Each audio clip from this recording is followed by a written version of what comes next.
Welcome करुची मोर mini blog भावना lifestyle को। तो मु एबे सोईकी उठी सारलेनी। मो आज जेहेतु संडे मो सांग माने मते खेलिबा को डाकिथिले, तो मु एबे जीबी से मन को पाखु।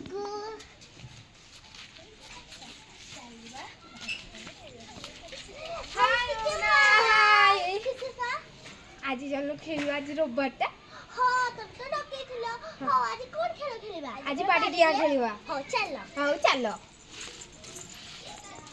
ए जी हां मम्मी तू फर्स्ट जीबू, चिकी तो सेकंड जीबू, मु थर्ड जीबी। ठीक है मम्मी नंद तो बाडी आ तू चलो आसी मु दौड़ी दौड़ी बाटा को माडी के डिया मारबू हैला। ठीक है हो जा।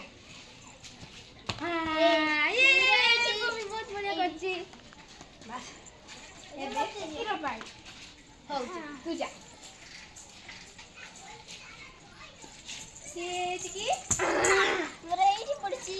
हो ओई बाडी का सही सीधा रखी दवा मुड़िया मारबी। हां ए मो पारी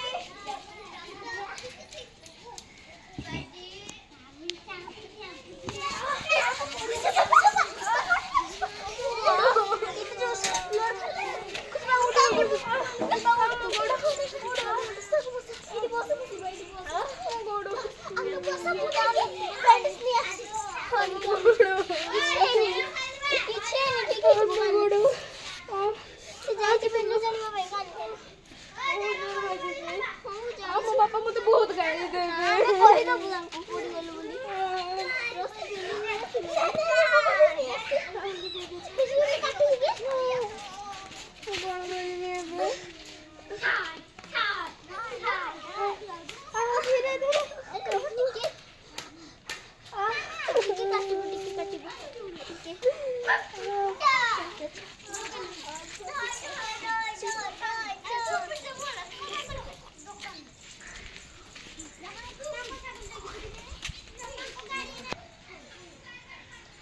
सांग मैंने बहुत दुख सहित कहवाक पड़ू कि मो सांग खेलु खेलु ता गोड़ छिड़ी गला। ता बाबा और मामा ताको बहुत पार्टी करेंगे। तो मु कौन करी खेलवा भितर तो सेतिका हो जाए। मु काली आपण मानकु देखैबी तार केमिति गोड़ रे हेइथिला। तो रहिली जय जगन्नाथ।